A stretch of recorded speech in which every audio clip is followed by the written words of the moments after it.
Again, welcome everyone. And this is the first time I believe that the SOAS public seminar are actually going online. So it's going to be a little bit experimental for us as well. I just want to specify once again what are we going to do here today, what are we going to discuss, and who are actually the people who will intervene, because I believe that not all of you have received the first email with the abstract of this seminar and our personal biographies. So so the idea was to share with students and scholars our ethnographic experience, our personal experience in the field, and basically to show which kind of challenges we have encountered and what kind of outcomes and impact these challenges have are still having or had on our researches. We have decided to do that because as many people who enroll in ethnomusicology courses in the universities, they do not have any formal training in visual anthropology or ethnographic filming, and today more than ever is kind of very common and widespread practice to do filming in the field. And we personally, the three of us, we didn't have any training, and we just kind of learned in the process of in the process of having our fieldwork experience, and that, as you will see, has produced different results. We had the three of us, in fact, we had like different approaches and different areas of research, and of course, yeah, as I said, different results. I'm gonna just like read our biographies so to have an idea of who we are and what are we going to talk today. So I am Lorenzo Chiarofonte, and I am completing a PhD on Sangwang music and dance in possession cult ceremonies in Burma, Myanmar. I spend long research stays in the field, filming in crowded and turbulent ritual performances. My research work is based on the analysis of the interactions between musicians, dancers, and sounds and movements. Our second speaker, Kirit Singh, is currently undertaking his PhD on Hindustani music and the Gurbani Kirtan tradition in colonial Punjab. He has utilized crowdfunding and community engagement to support his fieldwork costs and raise awareness of his research work through various social media channels, a project which is called the Mardana Project. As part of this process, he is also working on a short film highlighting the colonial impact on Sikh musical tradition.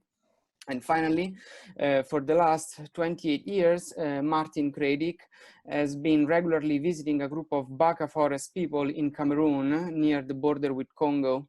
He has many years' experience of filming in the rainforest, far away from mains electricity, and recently he has been making immersive 360 degrees films of traditional music and dance.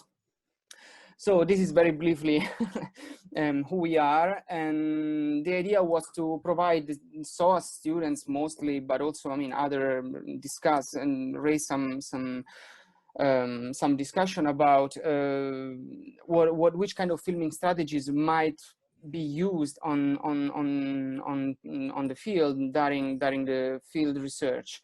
And obviously, when we planned this seminar, it was another time. It was we were supposed to have this seminar at the beginning of March, and much has changed since then. So I'm sure that this issue will come up in the final roundtable that we will have at the end of our presentations, because as you will see, I mean, at least while I was preparing my presentation, it felt a little bit like this is not exactly happening anymore, unfortunately. But I mean, hopefully we will be back on fieldwork soon enough, sooner than later. So yeah, if there is no one else coming in, Kirit, shall we? Yeah, I mean, I'm getting one person every minute. Okay, so Well, okay, so yeah, we will wait for, let's wait for other people to join, maybe while I will present with my presentation. And of course, thank you again to Professor Rachel Harris for organizing this together with us, and to SOAS Music Department for hosting this event, even if still virtually. So yeah, we're going online. Well, let's hope that this will run smoothly. And once again, I mean, you got the main guidelines in the email that you have received, but just for now, remember to keep your mic muted and to shut down your videos so that it won't interfere with the presentation. And we will provide a link to the videos that you are supposed to watch, and we will allow you some time to watch it, and then you can come back here to the Zoom meeting to continue our discussion. One thing, I'll just add one thing there. Yeah. I would recommend if people have a secondary device to watch the videos, so you don't have to, if you're on a tablet or a phone, so you don't leave the meeting. Otherwise, it's going to be very difficult for us to try and readmit people into the meeting. Right. So ideally, you're on laptops, and you can just switch between your browser to watch the videos and come back to the Zoom application. Or if not, have two devices so that you can keep the Zoom meeting open, because we're not going to be able to have people leave and then come back into the meeting. So definitely having a secondary device for watching the videos is recommended, and we'll put the links to the videos in the chat, the Zoom chat. Yeah, sorry, Lorenzo.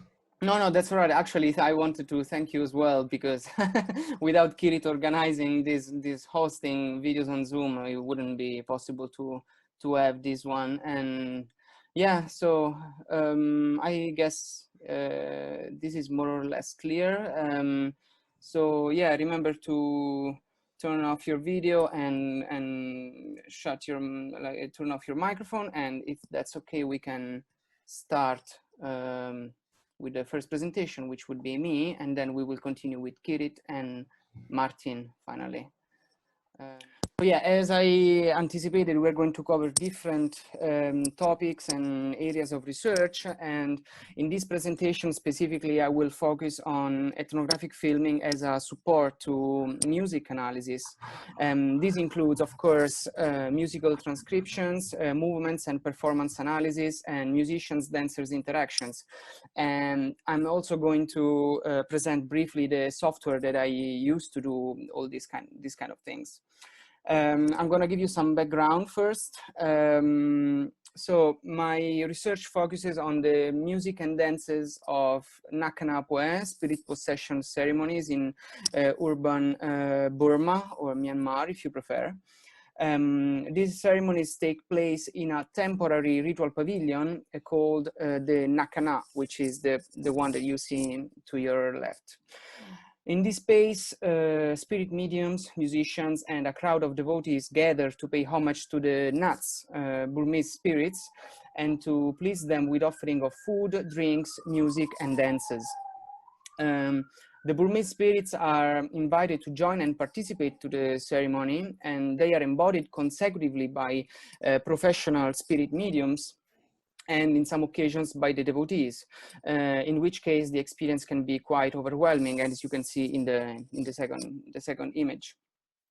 The possession dances are supported by the Burmese sign wine ensemble, whose sound also articulates the ceremonial time. This ensemble is composed of 6 to 8 musicians, and includes tune drum circle, tune gong circle, gong chimes, shawm, cymbals, ideophones, and at least one singer. Normally, there are massive speakers sitting on one side of the ritual pavilion, blasting the amplified sound of the ensemble with deafening volumes.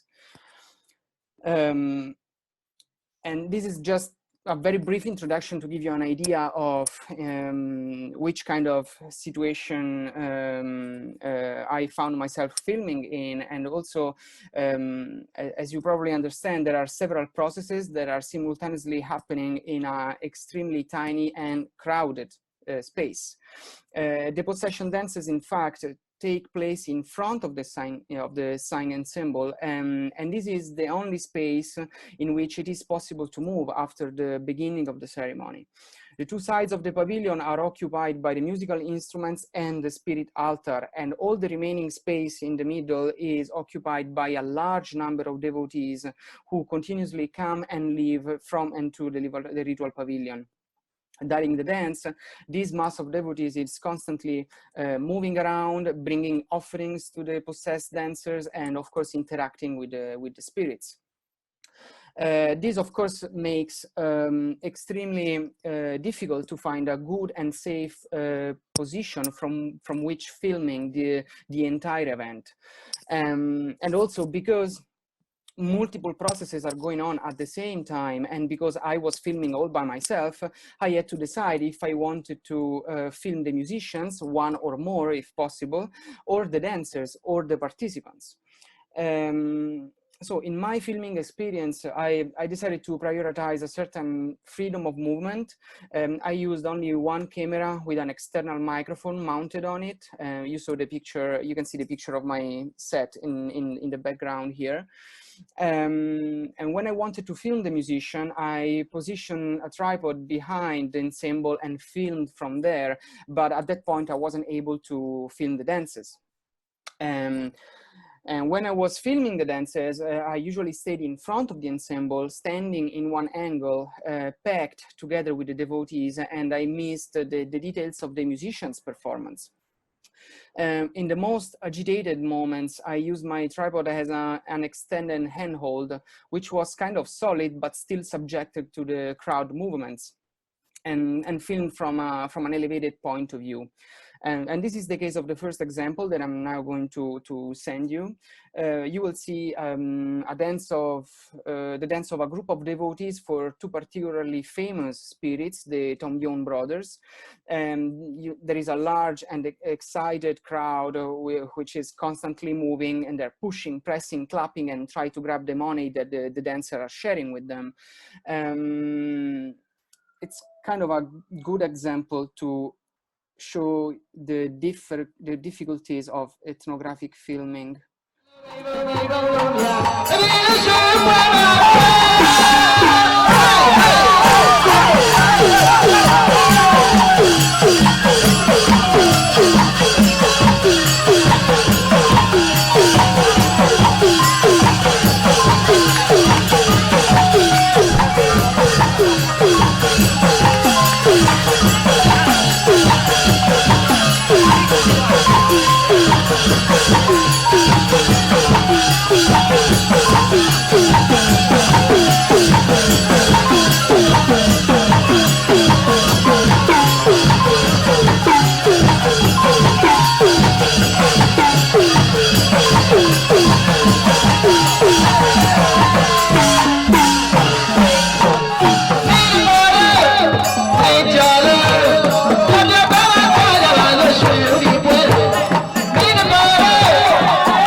There are several problems, of course, with this video.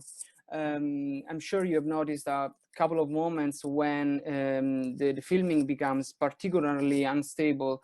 At the beginning, a devotee hit me and made my camera drop for just a moment. And towards the end, the crowd pushed me, trying to grab the money bills that the dancer had thrown. So this video, I mean, my personal comment is it's probably good enough as an ethnographic video, but probably not enough for a documentary. The view from above is useful to see, to have a panoramic view on what is going on in terms of like processes among the audience, but it doesn't really get the viewer inside the scene, which is sometimes what you want to do with ethnographic filming. So what did I do with this video? I use it to analyze the interactions between the crowds and the sound of the ensemble. First, I selected specific parts of the video, as this video, of course, was part of a larger, longer filming moment, and used simple video editing software to get the part that I was interested in. Mac users can use iMovie, PC users can use Windows Movie Maker. Both softwares are very similar, simple and intuitive to use, and they're free. So you will find them like already downloaded on your computer most of the time. And once I decided what part I was interested in, I created a transcription of the main events happening in this performance. And those of you who are familiar with Regula Qureshi's analysis of the Qawwali will recognize more than one resemblance with my transcription and that methodology. So in this transcription here, you have all the actors of the performance, and the main events happening are highlighted with different colors here in the middle, and they are put in sequentially in line according to a timeline, which you find here on top. So this transcription obviously doesn't include any details about the Singh music performance or the specific dance movements that the dancers are making. So this takes us to the second example. Video, in fact, represents an invaluable resource in music transcriptions and analysis, and focusing the camera on one or more musicians, video can work as a support for music transcription, making it possible to note particulars that might otherwise escape through listening. More importantly, using videos, it is possible using videos to extend the musical analysis to the movements performed by the musicians, or between the musicians and the other performers in the middle, while they are in the middle of the performance. And this is in fact the case of the second example. Here you will see a professional spirit dancer embodying a buffalo nut. So a buffalo spirit, and it is a moment of spirit possession. So the dancing here is particularly intense, and the dancer jumps like a buffalo in the ponds, as the Burmese people I asked to about this video described this action. And interestingly, these jumps are supported by musical accents produced by the Singh musicians. And you can, if you look at the drum circle player, which is the guy framed in this video, you will see how his whole body is involved in the performance. So his head, his torso, his arms, and particularly evident is the muscular tension of the arms. So I will now send you the second link, and this is much shorter than the first one. And then once again, we can come back to discuss.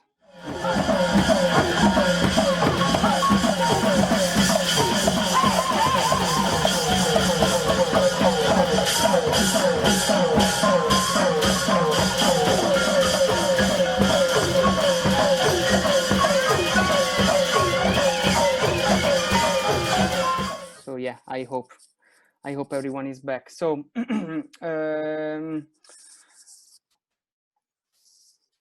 so once again, what did I do with this video instead? So after I selected the part that I was interested in, I used the software Transcribe.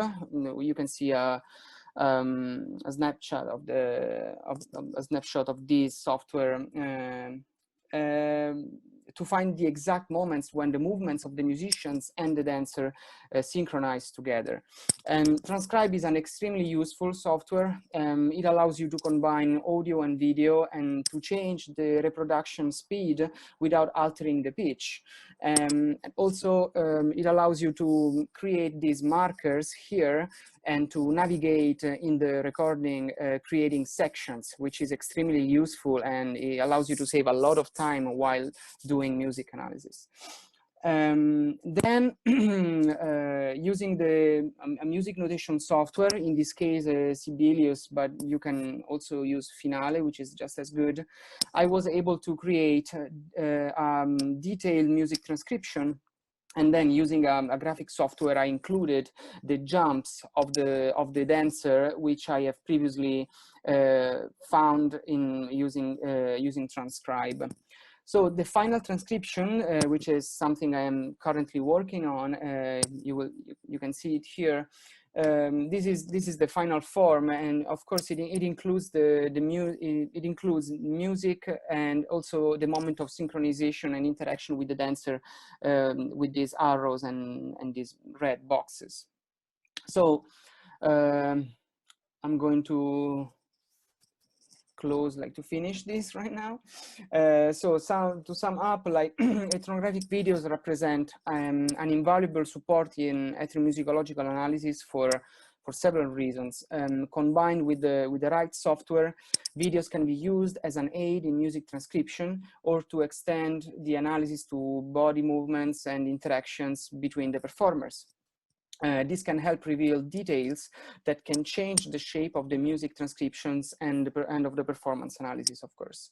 However, the moment of the video production on the field is of capital importance. Knowing in advance the filming environment represents a huge advantage, and as it is being familiar with the object of filming. So in my case, for example, knowing what it is about to happen during a ceremony gave me the time to get to a better spot and to film whatever I was interested in from there. Knowing your field and the research object will influence the kind of filming instruments that you will take with you in your research. So in my case, I opted for a light and carryable camera and mic, which kind of allow me to adapt to a constantly changing situation and circumstances. But the final analysis will obviously depend on where an ethnographer has decided or was forced sometimes to direct their camera, and also by which kind of camera and mic you will be using. So kind of it's important to choose wisely. And this is it, I think. So I hope I kept my time, Kirit. I will stop sharing now, and I will pass the word to Kirit, who will continue with his presentation.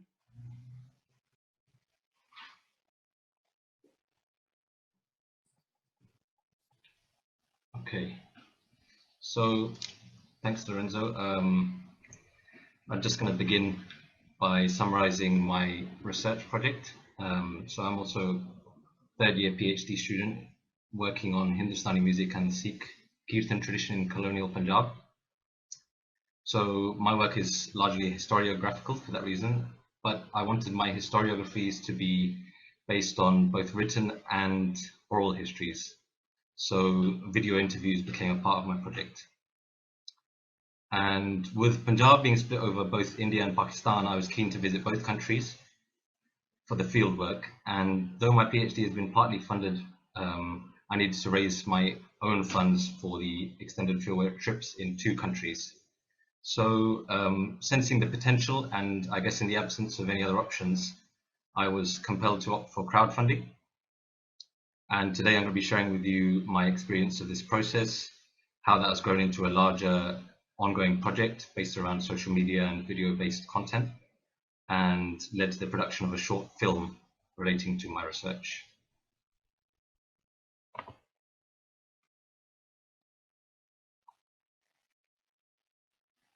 So with my topic having an inherent relevance to the Sikh community, with a significant and wealthy international diaspora, I had a clear defined set of potential funders. I had also harbored a desire for my research work to have an impact beyond the realm of academia, and had toyed with the idea of delivering some kind of documentary or film-based output in order that aspects of the research reach a wider audience. So opting for a crowdfunder, in my case, was a logical step, and I had some potential deliverables and incentive to offer, and there was a clear, well-defined community. So hold on a second, I'm just going to admit a few more people that are waiting.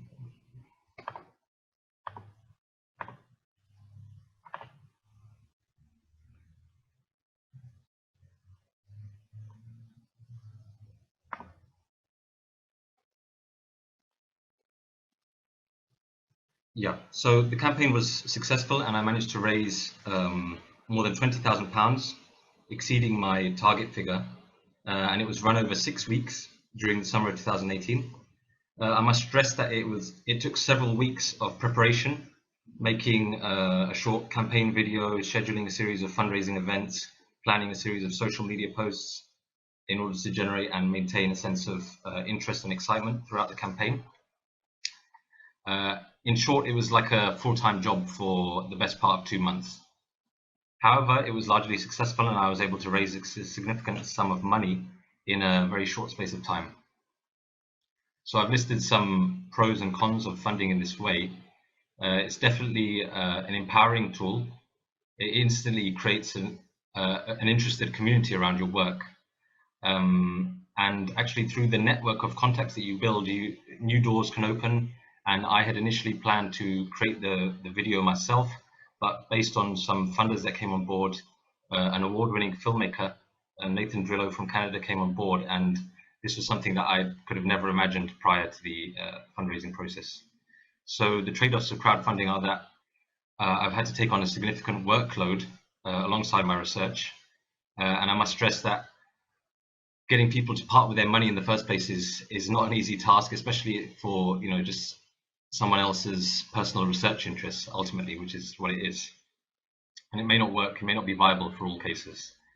However, on the whole, crowdfunding has been a very positive and rewarding process for me, and gives my work a greater sense of meaning, having an interested audience and a set of deliverables.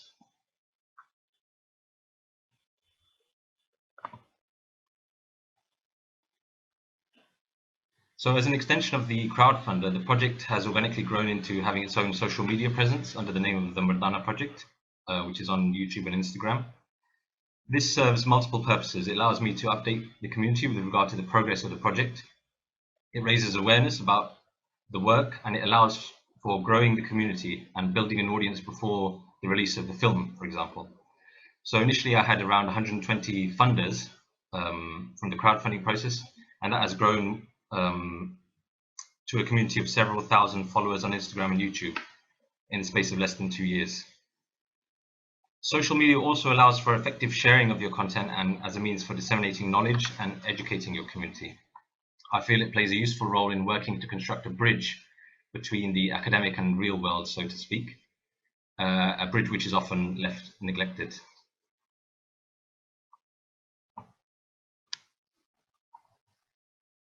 So for me, having a filmmaker on board all of a sudden created a whole new set of parameters, new planning and logistical overheads. I essentially overnight became a project manager and producer of a film to be shot over 2 countries, one of which I'd never visited in my life, with a team of 4 members, plus the presence of 2 leading funders who wanted to be present on the shoot. And with no prior experience in this role, lack of local contacts and experience in Pakistan especially, planning became very important, and even still, it was a steep learning curve. In both India and Pakistan, I allowed myself several weeks on the ground before the arrival of the rest of the team, and the start of the shoot in order to establish contacts and make connections. The arrival of Nathan meant that the film's ambitions were also much bigger now, so film festivals and perhaps even Netflix, and yet given that, £20,000 remains actually a very humble budget in this context. So with limited resources and increased responsibility, there was only one chance really to get the shoot right in both countries. And one thing I experienced is the need to be ready for the unexpected and lay out some sort of contingency, allowing margins in terms of both time and money to deal with unforeseeable circumstances, which personally I had to face many of. And though I don't have time to go into these now, I'm happy to discuss those in the roundtable afterwards. Having a team, despite the logistical overheads, had its added advantages, so we could document the whole process, create a series of vlogs, do live Instagram stories to give something back to the funders while we were out there. And you can, if anyone's bored running out of digital entertainment during the coronavirus lockdown, you can feel free to watch the vlogs on the YouTube channel. So to finish, though I'm by no stretch of the imagination a professional videographer, I'm just going to leave you some tips and techniques regarding interviews in particular, based on my personal experience. So the footage for the film was captured by Nathan, our filmmaker, but I was still dealing with separate video, audio-visual capture for interviews that were solely relevant for my research. In some cases, I was alone with a single camera. In some cases, I had the team, so I could have a 2-camera setup. And regarding equipment, I definitely recommend using a clip-on lapel mic to capture audio for interviews. And for audio, if you're just capturing music, shotgun mic works well, but those can be quite expensive. So the lapel mic is small, cheap, easy to travel with, great at reducing background noise, as you'll see in the video example at the end. Tripods are also good, but bulky, and I actually chose to travel with a monopod, which is something I fell in love with while I was out there. It's very flexible, it allows you to move with the subject, adding some stability, and it's portable. You can fit it, it's just a little stick that fits into a rucksack. Spare batteries and spare memory cards goes without saying, they're a must on your interviews. I've conducted interviews which have lasted more than 10 hours, believe it or not. And then with regards to location and environment, you must try and find a quiet space, look at having the subject front lit so that they're sitting in front of a light source. Then you aim to have them against a homogeneous, non-distractive background, such as a plain wall. Or if you're outside, you have the option to introduce depth of field, because you have more space by moving the subject further away from the background to achieve like a blurred background effect. Effective camera positioning and framing is also very important, and a simple system that produces good results I've given in the diagram on the top right. So you want the interviewer situated adjacent to the camera and the subject looking at the interviewer, not the camera lens, for a more natural feel, basically. If the camera is to the interviewer's right-hand side, as shown in this diagram, then it should be angled such that the subject is also just off center of the frame, also to the right-hand side. It should be close enough so that the subject's legs, for example, are not shown, but far away enough from the subject to catch some torso and hand movements, which are important, as well as the head in communication. And try and have the lens at the height of the eye level, not above that. Slightly lower can work sometimes if you're going for more zoomed in shots. So that's all I'm going to be saying today. I'm going to leave you with an extended video with various short clips that demonstrate some of the things that I've been talking about. So let me just give you the link.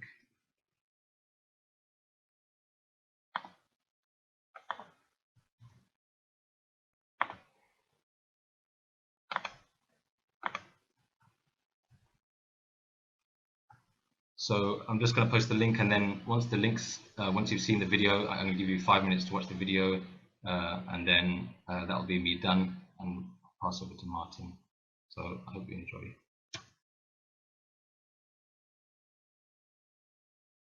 रबाबी दी शैली ते आई बाद मतलब पाकिस्तान बनया उदो रबाबी शैली ही चलती सी। जी जी जी।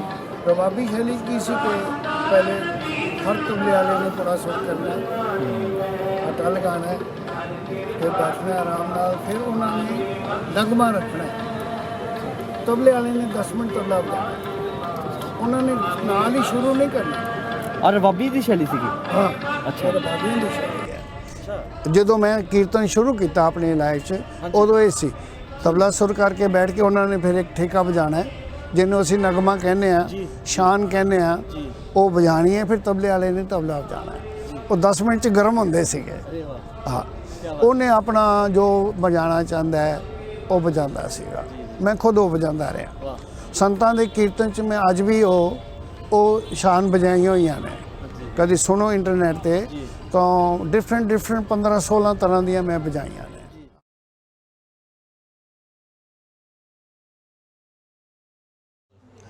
हाँ, तुसी पूछ रहे सो कि अपना फतेह अली खान साहब के बारे, पटियाले वाले अली बख्श नैल दे नाल जड़े रल के गाँव सन आशिक अली खान वालिद। कहते तो यो ही नहीं सारे लोग कि फतेह अली खान साहब जैसा सुरीला अली बख्श नैल बहुत तैयार सन।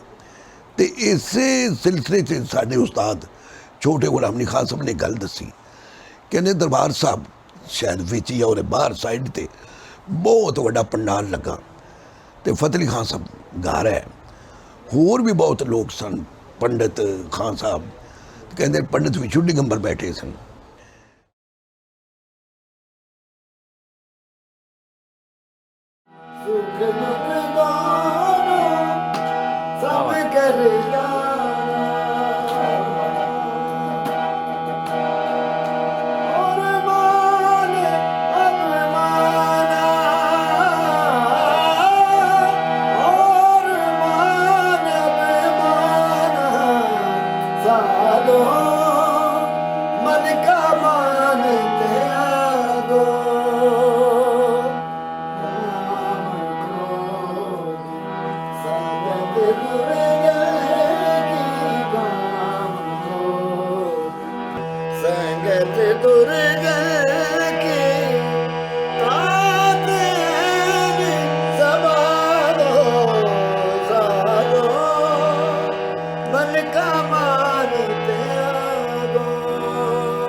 Okay, I'm guessing everyone's watched the video by now, so I hope you got a sample of how different angles can work well in different circumstances.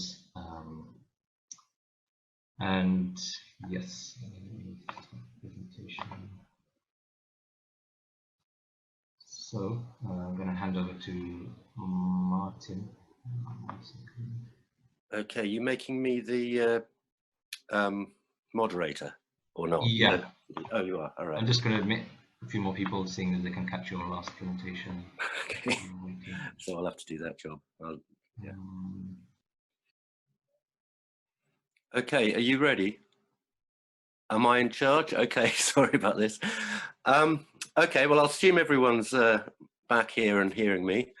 When I was asked to take part in this seminar, I was a bit surprised because I'd never thought of myself as an ethnographic filmmaker before. But when I thought about it, although I've made my living as a touring musician and a producer, for the last 15 years or so, I suppose I have been making ethnographic films. So I'll do a brief background.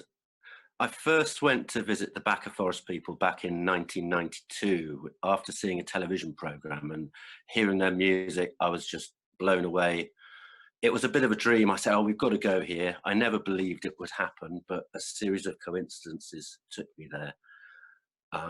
Changed my life, inspired an album I made called Spirit of the Forest, which, as well as leading to the possibility of me touring around the world with my band Baka Beyond, it also meant that we'd earned royalties that belonged to the Baka, and had to keep going back to start with, to find out the best way of getting it to them, build a relationship, really understand them. And it started a charity global music exchange for that. If I work out how to start the screen now, I hope, whoops, not that one. Sorry, this isn't working. Oh, there we go. Now, hopefully, you should see the screen. It's a bit different from me from now because it's I'm not seeing how it was before. So there I am, arriving at the Baka.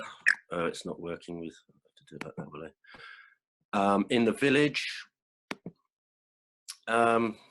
Now, to get film here, you have to walk, and then this is a typical bridge. So everything you take, you have to be able to carry, which limits what you can do. And as a musician, my main drive to begin with is to record the sound as best as possible. And my ambition was always to record the music that I'd played with them there, which was just really different from here. And I wanted to be able to record that in as well as I could record our band at home. So that has always been that was always my direction. But I realized that I was somewhere which was pretty unique. And so I did buy a video camera and would document what I was doing. Now, this led to various things. I mean, for a start, once you start filming people, it's quite good showing the people the films. Oops. Oh, I'll forget. So here you see people looking at the film, they want to see it back. It's actually a really good opportunity for taking interesting crowd shots as well, because everyone's concentrating on the films. Now, by 2002, I'd started experimenting with multi-tracking. To start with, it was just, I took a laptop, managed to make that work there. This is actually inside a big traditional hut we built for playing music. The Baka had told us in meetings that what they wanted was a music house. And so in 2002, we planned it. The builder wasn't able to come till next year. So while I was there, I told them about it and they started building their own. This was it. 2003 was when we really started. Now that enabled a base which made filming easier because, as you imagine, a rainforest, it's very difficult to charge things up. At the time, initially, I was recording with a Sony Pro Walkman, which needed batteries, and the batteries you buy there hardly last any time at all. So everything you had to carry with you. Mic stands heavy, so we'd make them. These ones made out of sticks.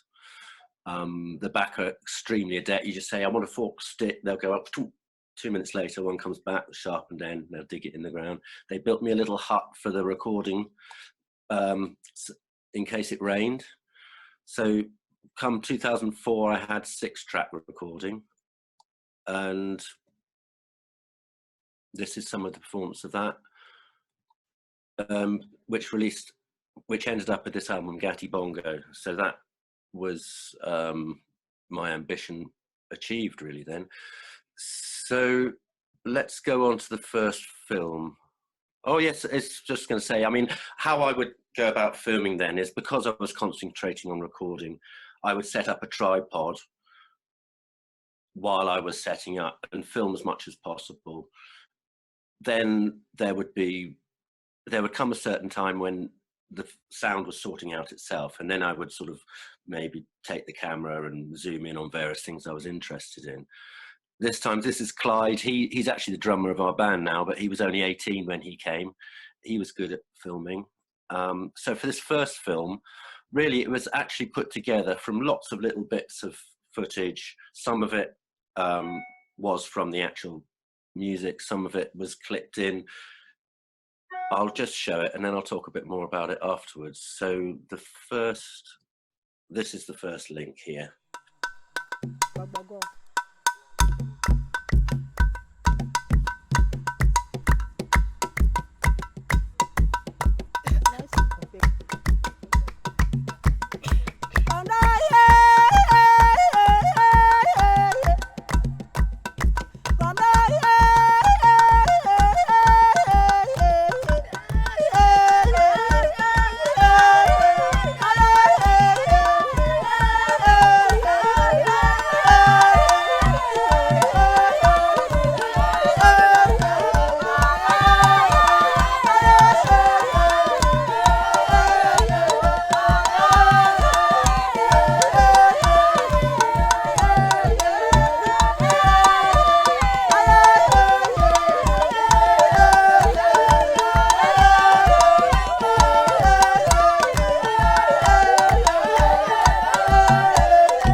Okay, I think we can probably carry on now.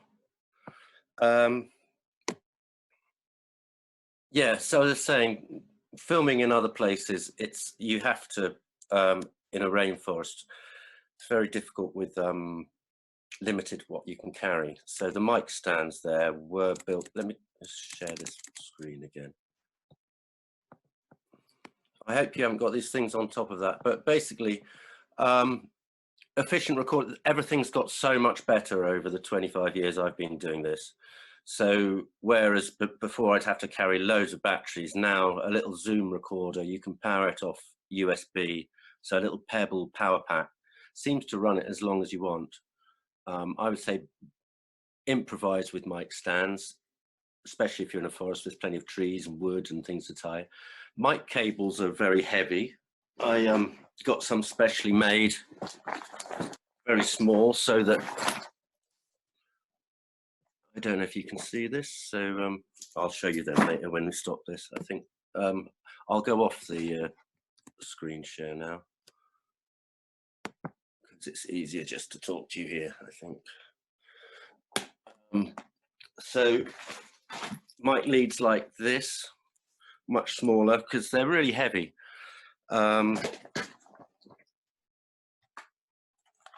4K camera is really useful, especially from the point of view when there's only one filmmaker, because you can take a big wide angle of it and you can take it to a quarter size while remaining it while it stays being 4K. Now the next film I'd like to show you is, it's one of the water drumming, it's called.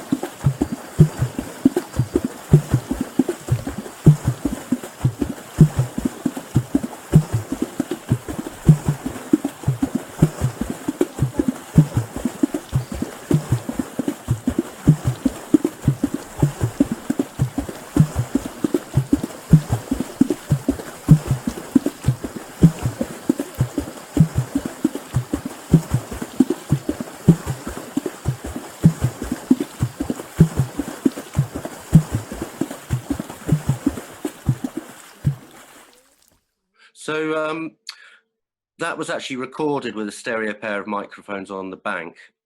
Very simple recording. When you've only got a few people in a musical thing, it's very easy because you can see it all. But as soon as you've got a big group of people, especially with singers and dancers and musicians, as Lorenzo was saying, you have to make choices. Now, from an ethnographical point of view, I think it's actually, the 360 is really good from this point of view, because the first film particularly you saw, I mean, that was my choice to put different bits of dance in, concentrate on different people. But with the 360, one, as the filmmaker, you don't have the option to edit, because as soon as you start editing in an immersive thing, it's an obvious transition. And it's really good for the traditional dance, because the traditional dance isn't a performance. It's something that everyone who's present is involved in, and it takes time to build up, and it comes, and then the spirit comes as the music develops and the people develop. When you're putting it on a sort of flattened traditional film, you have to lead people in. You have to make decisions and lead people through a certain way. Whereas with the 360, it's there and people can experience it as they watch. And what I found is people watching the films I've put up, they'll be seeing things I never even noticed.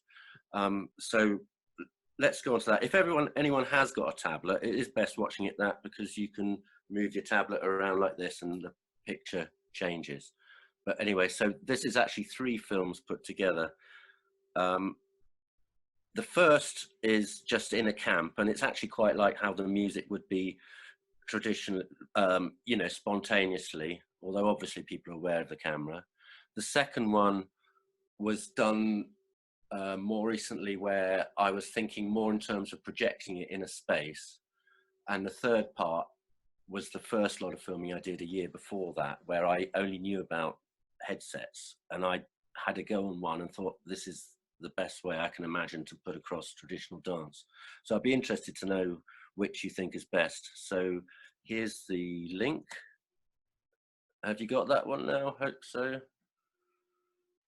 And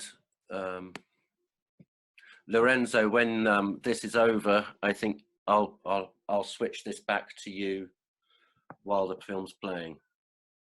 As yeah, okay. And then you can take it on when you think that's finished. So that's all I have to say. And any questions in the round table?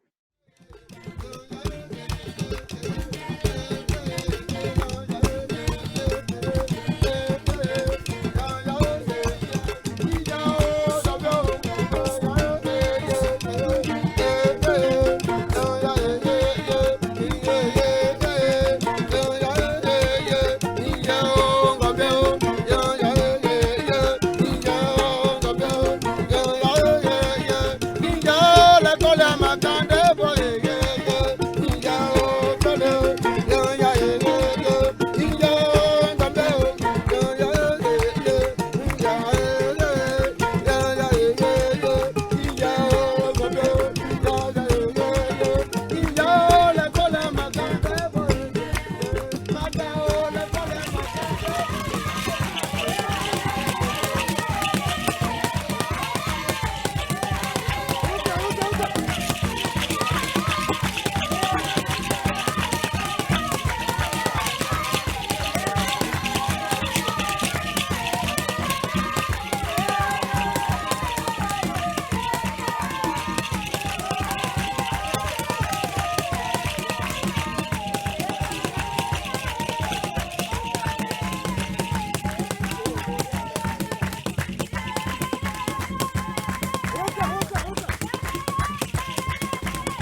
Okay, so we got a few questions already, and I've tried to keep track of everyone's comment while we were talking. It was kind of hard. So I believe there is one.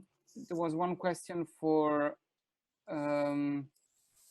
Kirit asking which kind of software did you use to do the editing, and another one for Martin, if you add any effects on the recorded sound.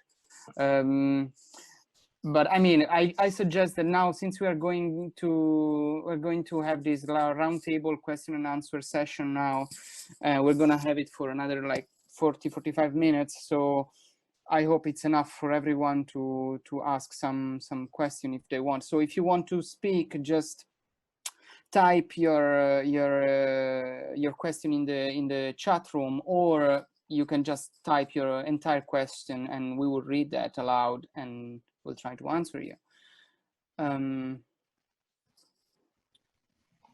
Shall I take my question in the meantime? Yep. Yeah, so I was using Premiere Pro to edit, and it's not an easy to use software in relation to like iMovie or Movie Maker. As Lorenzo mentioned, they're very easy to use. I had some previous experience, and I just, I've been kind of self-taught Premiere Pro user in the past. So I was using Premiere Pro to do some post work on the videos that I was editing. But it's, yeah, it takes some time to learn it, or go, undertake a course or something, if you don't have the kind of motivation to do a self-learning thing. Yeah. Martin, we have extremely diverse comments on your 360 videos. The camera I used actually was a Fly 360 4K. Unfortunately, they don't make them anymore, and there's no they seem to have disappeared off the planet. So I thought I'd lost the charger for it and found that they were completely impossible to get, but I found it luckily, so I'm gonna have to really look after that. As far as sound, yeah, the first film was multi-tracked, and then that's the nature of multi-track. You have to then recreate it to try and make it sound real, because it's inherently unreal and artificial. So I was producing it as I would a record, so yeah, there was effects on it. The water drumming was as is, it's just picked up. There's no extra bass or drums or anything put on it. It's an amazing sound if you've got play it through good speakers.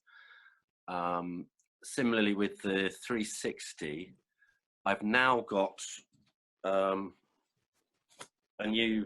this is a 360 microphone. You can't actually see it because it's got a windshield on it, but it's tetrahedral. So I haven't a clue how it does it, but with those films, if you put headphones on and move around, the sound actually changes. So again, you have very little movement to mix that sound. It's as the camera records it, and in some way I love that, because I spend so long editing and mixing that take that away from me, and then actually it frees me up to just do the music and record and film. So yeah, I hope that answers those questions. So we have a few questions already, and I will just follow the order they're popping in. So there is one for the three of us from Rachel, and what kind of responses we had to our films from the communities we have worked with.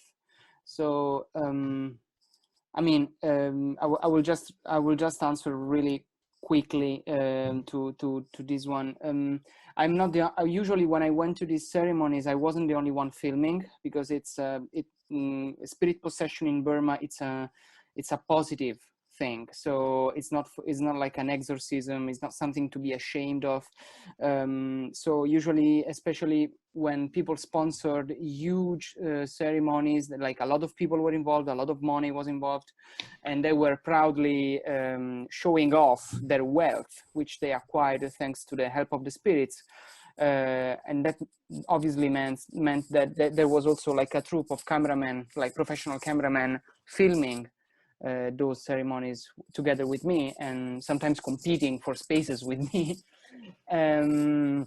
In other cases, these cameramen were not there, and in which case the spirit medium or the musicians, they asked me to give them a recording of the whole ceremony, which when I could, I kind of did, like maybe selecting the main moments, the one that I knew they were interested in, after like negotiating with them, and burn a DVD and just give them as a gift, which was also kind of a way to, you know, to give something back after being accepted in this community. This just very quickly, and Kirit and Martin, you want to answer to that? Kirit, go first. Yeah.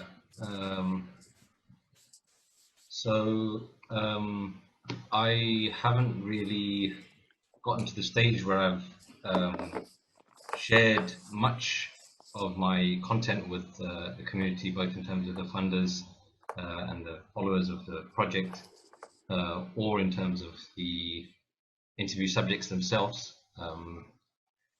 But that's for me, that's kind of a very long-term thing. It's going to be, you know, I've told people that they shouldn't expect anything soon, because I'm kind of trying to knuckle down with my thesis at the moment. But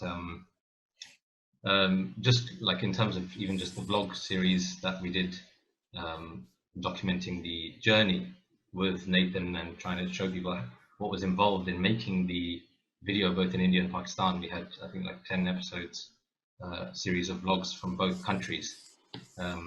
And yeah, that was very well received. A lot of people really appreciated being able to feel like they were there with us, you know, and go on that journey with us, see what we saw, and almost be with us as we were making the film.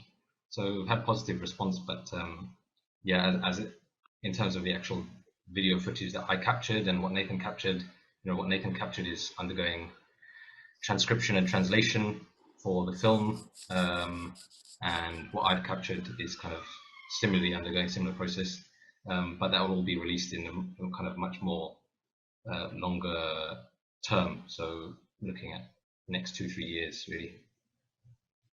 Yeah. Well, little film shows have become a regular occurrence now. I have a little Pico projector that's not much bigger than a phone, bit fatter, and runs off 12 volts. So we now it's sort of a regular thing in the music house we built to show videos.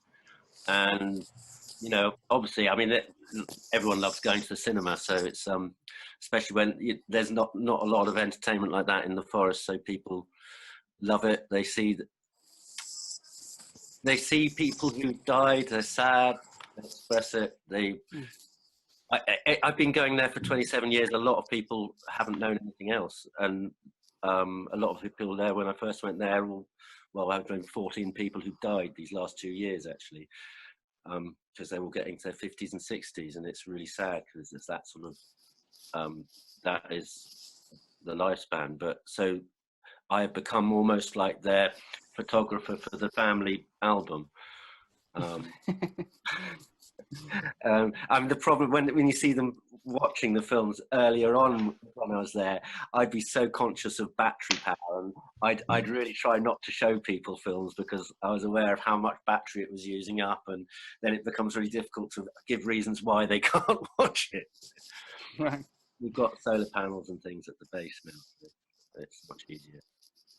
So messages are flowing in, so let's just like try to answer the quick ones. So for Kirit, the name of the raga or piece played in the videos at around 2 minutes. Yeah, I can rattle through a few questions, quick ones that I've made note of. So the rag at 2 minutes with the singer with the harmonium was rag Patdeep, and that was a shabad, which is a sacred song item from the Guru Granth Sahib, which is the scripture of the Sikhs, but the music was set to Rag Patdeep. And there was another question that came in for me, just a quick one, regarding lenses, zoom versus prime lens. I put on the presentation that Zoom lens is good if you're on your own, because it gives you flexibility in a small space to choose how far in you want to be. But personally, I actually took prime lenses, which are fixed zoom, because the clarity and the quality of the image is much better. And so I had two very small, actually they're very small, so they can fit in a bag quite easily. And they give you then two options, to go for a wide frame or to go into a more zoomed in frame. Yeah, I have to pass on to someone else. Yeah, just to reply to the same question, in general I don't zoom while I'm filming. I try to, because I don't need to, because the situation is quite intimate already, so I'm already there. I don't need to zoom in. And as for the example I showed, I have other videos in which I'm actually focusing on the feet, or maybe I'm moving from the upper part of the body to the lower part. But if for this case specifically, I was focusing on the interactions between the musicians and the dancers, and these like Burmese sign instruments, they have this beautiful but kind of makes it difficult to film. They have these frames of wooden decorated, which basically cover the hands of the musician and the whole lower part, lower part of their body, and usually also they stay on an upper level. They kind of, I don't know, create some kind of stage, but not really tall, but still upper, and this of course makes everything more difficult. The only way to film the musician is from behind, and the only way to film the dancers is from the front of the ensemble, and to take both of them together is extremely difficult. Let's see what else we have. There was a question about multi-tracking. I don't know if it was saying how I recorded the women singing. Now I don't know if I had, when I was doing that, I had 6 microphones basically, and there'd be anything from sort of 10 to 30 people trying to sing. So the key singers would sometimes have their own microphone, and in some of the pictures, I don't know, can I still share screen if I do that? No, I can't, doesn't matter. No. Some of the pictures I showed, you could see women crowding around a microphone. So it's not total separation, but there's enough separation to get an idea of who's doing what. I did actually transcribe the song you saw as part of an assignment at the end of last year. So that music is available if anyone wants to contact me later. I can probably get hold of that for them. Maybe someone wants to study it.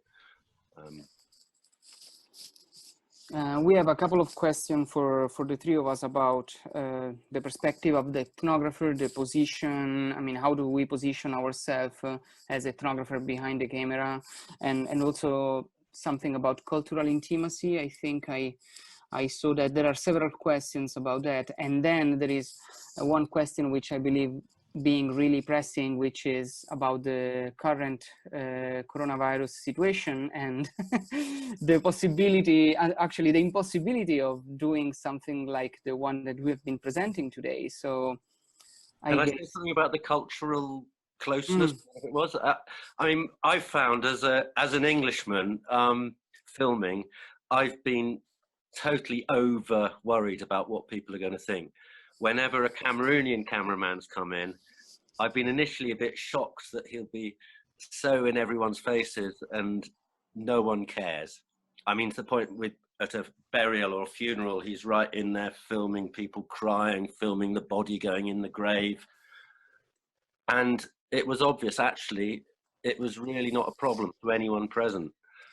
So for myself, you have, well, it's to a certain extent it's different because I know the people very well, but these people coming in didn't, and it didn't feel to me. I'm sure in other cultures it might be much more of a problem. How did you feel about that in your filming, Lorenzo? Because you were very much in a place. Well, I suppose they're used to filming as well. You were saying. Well, I mean, on one hand, I mean, of course, you don't see much in general. You don't see many foreigners in Burma still today, and especially when I started to go there, it was now 7 years ago. So the first time I went there, and there were even fewer at the time, and basically no one in the context of spirit possessions where I was working. So I would immediately kind of like stand out, you know, like, yeah, there is a white guy here. What is he doing? And but I mean, it was kind of awkward at the beginning because I mean I didn't know exactly how to interact with them. But then I started when I started to make like to build my network of people. I was I started to feel like I was going in a more protected environment, like because maybe one of the musicians invited me, or maybe the spirit medium invited me. And let's say that the most awkward moment was when I had to step inside the houses of people I wasn't people I didn't know. These ceremonies are private ceremonies, so the people host these ceremonies inside their houses. So what I did is I created a sort of let's say a short ritual for myself. Like as soon as I got inside this ritual pavilion, I would immediately ask for the house owner, the landlord, the organizer of the ceremony, and I would go there and introduce myself at the beginning with a few broken Burmese words that I knew, and ask for permission to film, and they were always extremely happy about that, of course, because they were having, well, on one hand, because they were having a host, like a guest from Europe, so which was kind of like, you know, I mean, I know it's problematic, but from their point of view, it made the whole thing more prestigious. And on the other hand, it was I felt extremely welcomed because I was invited to sit down, have lunch or have dinner and eat with them. They would offer me something to drink, something to smoke. So I felt immediately at home. They were not shy. And after a while, this kind of shyness barrier also, which I also had, kind of fell. And the things improved as soon as I started to speak Burmese more fluently. So, yeah, Kirit. So yeah, I mean, my context is quite different, I think, from both of Martin and Lorenzo, in the sense that you know, I think you guys were doing more kind of performances of filming events. You know, there's a particular event or a ceremony or a performance of a particular item where you're just going in and filming. Like what I was doing is just interviews, getting to know people, saying I want to talk about your family history and this and that, and then saying when I'm there, you know, do you mind if I turn on the camera and record this, and then have them sign a consent form. Someone else was asking about consent just now. Yeah, my context is a little bit different. And then when we were filming music for the short film, it was very much kind of more staged. You know, we just say, can we come to your house and record, or can we take you to this nice venue and record here? Yeah, my positioning is kind of a little bit different. And just to go back to the consent question, which came from Yujia,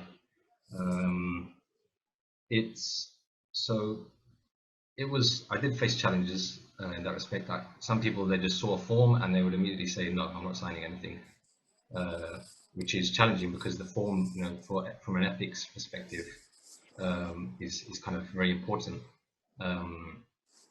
Sometimes you could, you know, use some form of explanation saying, look, this is what's being said, it's just for university purposes. You know, still some people would not be happy to give permission. And also in terms of venues as well, that was a good question. Consent for filming at a certain place, especially in Pakistan. If you're seen out and about with you know, Nathan's got this huge professional camera, it attracts a lot of attention, and you're not allowed to film out in public in Pakistan unless you have a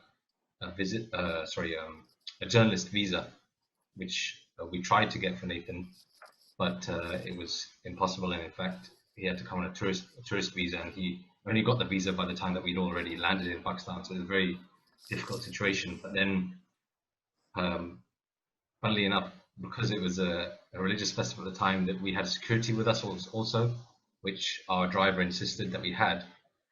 And the security just said, "Oh, it's fine. You just pull out your camera and you go ahead and film. We'll make sure no one comes and says anything to you." So it was just kind of good luck, really, that we had security, and we were able to go into venues with this security team around us.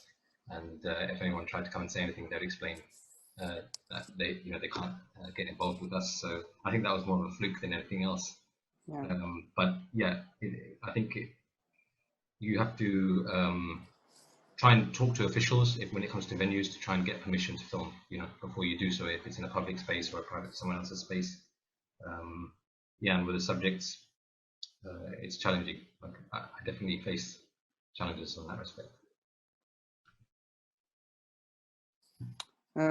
Okay. So yeah, we have another question for Kirit about the social media, and another one about permission and consent, which Kirit has been already addressing now.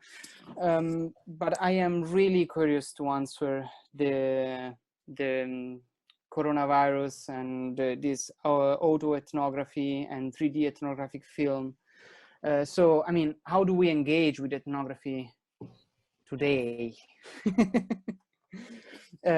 Starting, I mean, with the idea that anyway, I mean, we know about like virtual fieldwork since Shadows in the Field time, so it's not exactly a new thing. And I wanna reply to this with a, I mean, I don't know if it's a reply, but I remember it was my first year at SOAS, and there was this scholar who wasn't from SOAS, and we were just attending some kind of seminar. I can't remember exactly what it was, but there was something. It was something about doing virtual fieldwork. And at the end of the presentation, after we left the room, this scholar said, like, this is not real fieldwork. Real fieldwork is when you go there, when you meet with people, when you interact with people. And I mean, I know this is the big question, right? I mean, is it because, I mean, if the community gathers online, then can we, as ethnographers, as social scientists, can we analyze this online community, this virtual community, just as we analyze a real life community? And I guess, I mean, either way, find a balance would be better. I mean, you cannot just base your own research on a virtual community. I guess you also have to see what happens when this virtual community actually meets. So, I mean, it would be great to, because I'm sure that nowadays, like every researcher is including online methodologies, fieldwork research, how to do research in the fieldwork online, and these kind of things, because this is the situation we are now. But I mean, how do we deal with that? How do we, if we cannot go back, or if we cannot go back for a long time? So what do you think? I don't know. For me, it's like there's been so many people doing. As a musician, that's my primary income, so it's been completely knocked on the head. It's impossible to do a performance with people who aren't there because there's always latency. You have to be in the here and now, playing with each other. Even a few milliseconds of latency will mess it up. And so I don't see it ever. You're never going to be able to collaborate with people in different places, so that leaves you to perform online to other people or whatever. And I have, from an observer's point of view, I have no interest in that whatsoever. I like seeing music live, and I've watched things, and it's not the same.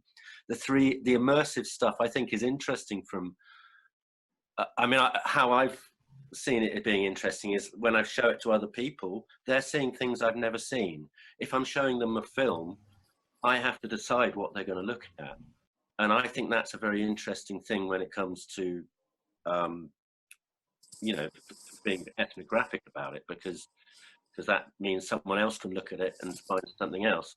It's still not the same as being there, but maybe it's better. And maybe if the people there, I mean, that's the most exciting thing for me with technology, is that once I can be there and actually we can do a concert and people here can watch it, I take the musicians around villages and we play, and we use that to bring people together so that we can then show films and bring the communities together, because they're being extremely repressed and there's a lot of problems. And it gives them huge amounts of self-confidence to see, well, one, it's Baka Bine, the only all Baka band in Cameroon. All the other bands with Baka are led by someone from a town who has these Baka who support him. So for the communities to see that they can do it, and they heard them, they've seen them on television, they've seen them. Some of the films have been shown on Cameroon television.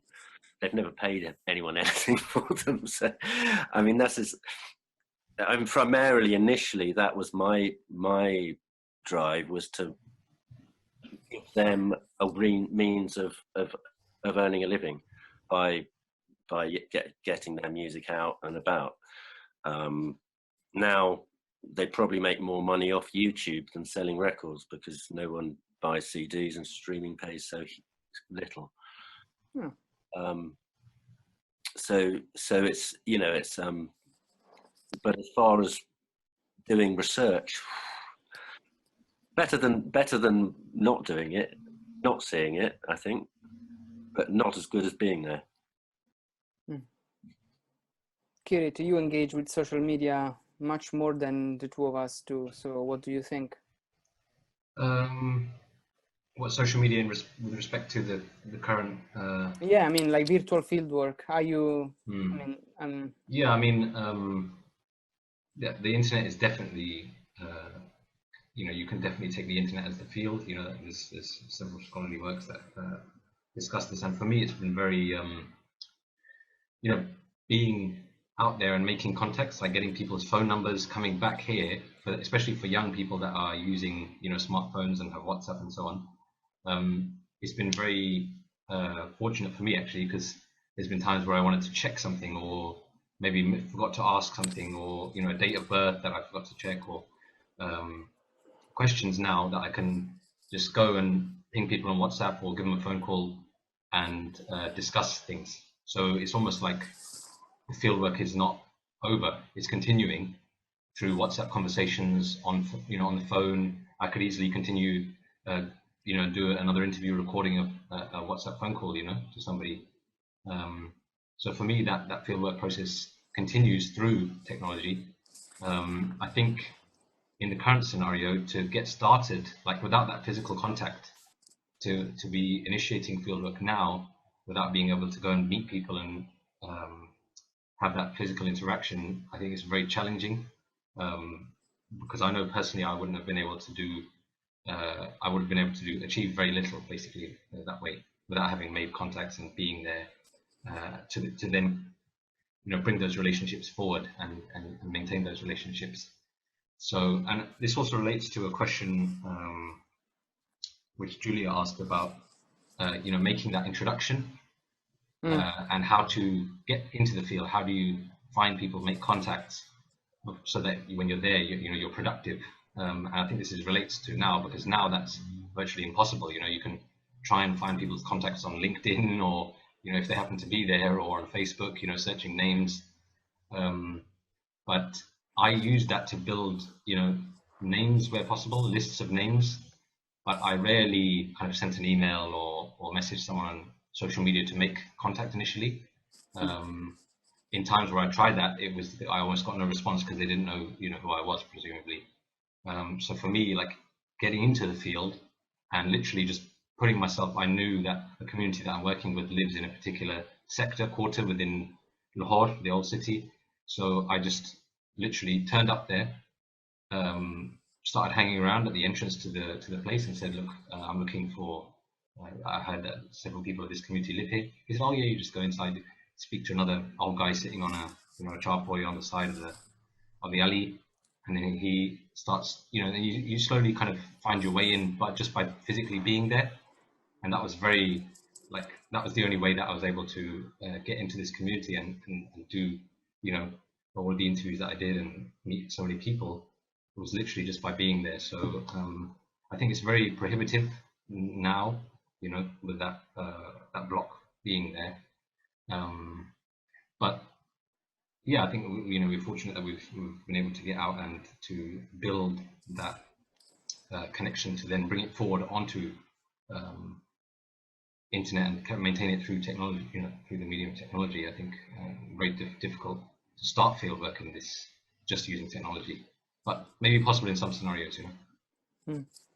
Yeah, my situation is very similar to yours. I mean, I wouldn't be, I mean, especially 7 years ago, like the internet and social media were not that widespread in Myanmar, so I wouldn't be, it wouldn't be possible for me to contact anyone. So I needed to be there first.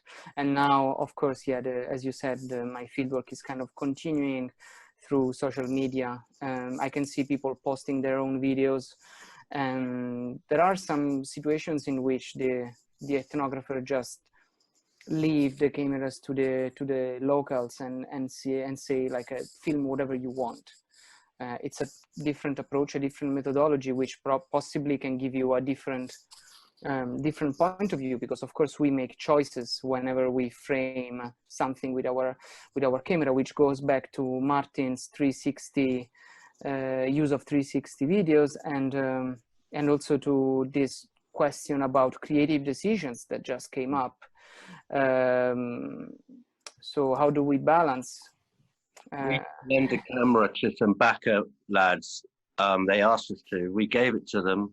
They made a 15-minute film about the illegal alcohol that was being made and destroying them.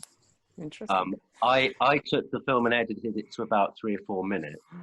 So I made decisions at that point, but it was really, but I could see what they were saying.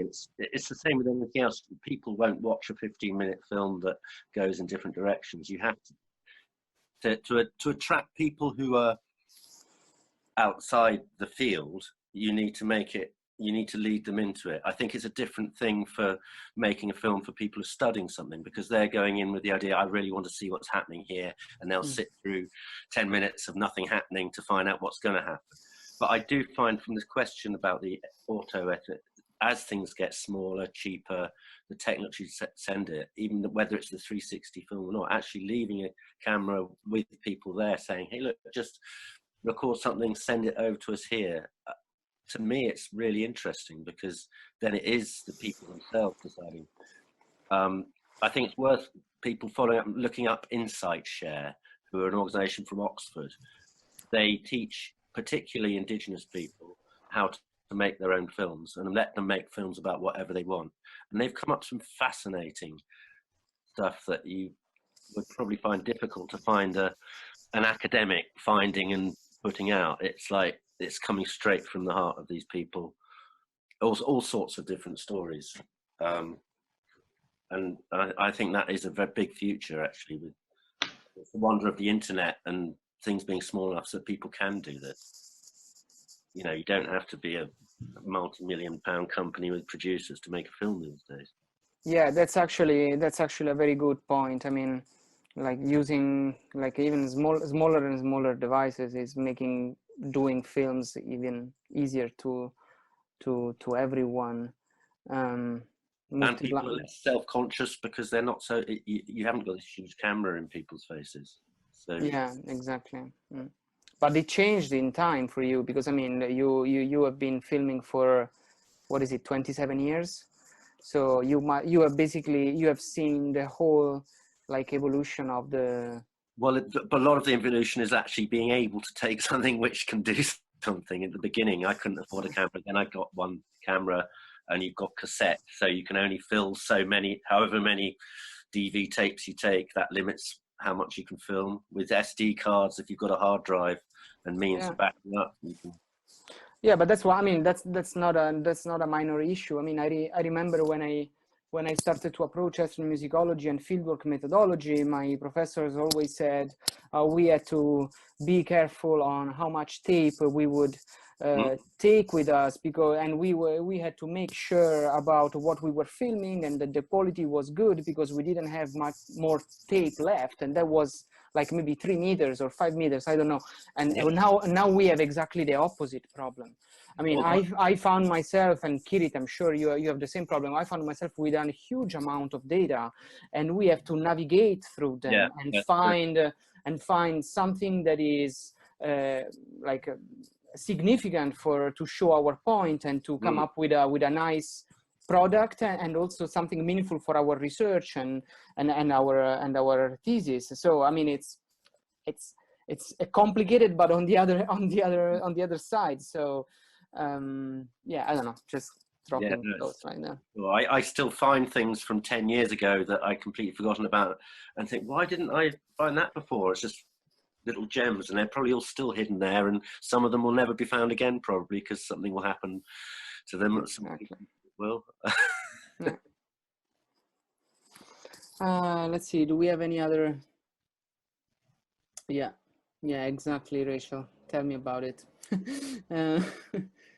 What else we have? I think we replied to all these questions. There was one comment I saw about why I prefer 360 when the quality is really bad, because it's yeah, I wanted to ask you that myself. I think, I mean, it's not so much I prefer it, it's for the traditional dance. I think it gives you a better, when it's set up well, it gives you a better feeling of what actually is going on if you've never been there, because you're part of it.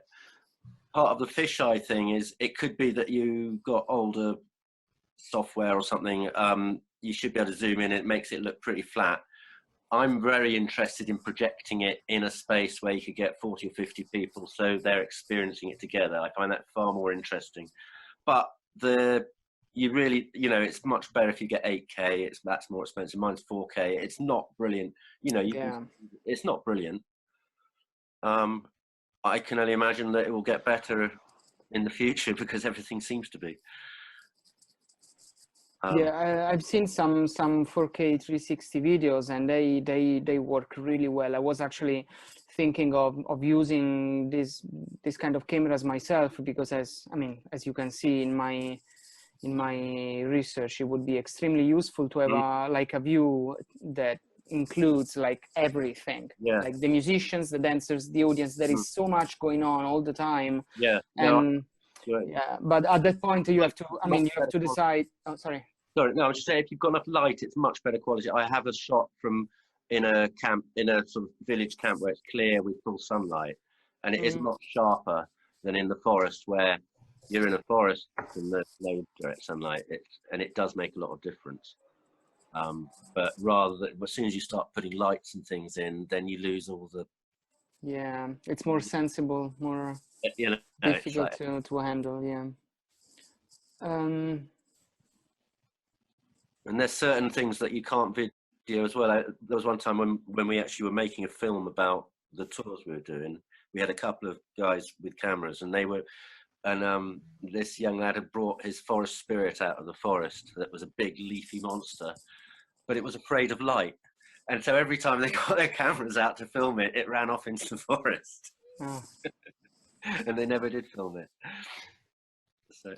Yeah, I think it's time to wrap up. Indeed, it's 45 minutes have passed. So just to, before we conclude this, we've been recording this session. So hopefully we will be able to share this video with all of you. Hopefully, I think we can include also the question and answers if you, there is a consent problem here, I guess, but as long as it concerns us, the three of us, at least, I think it's okay. So yeah, we will, I will be in touch with all of you in the next days, and we still have to decide exactly how to do that. Maybe we will upload it on SOAS website if we have the chance, because we would like this to stay as as like an example of how we did it and what we did. Otherwise, I will just send you a link and you will be able to download it. In a way or another, we will figure it out. So yeah, several people have been asking about this. So yeah, don't worry, you will get your recordings. And if that's all, I think. So I wanna thank you again.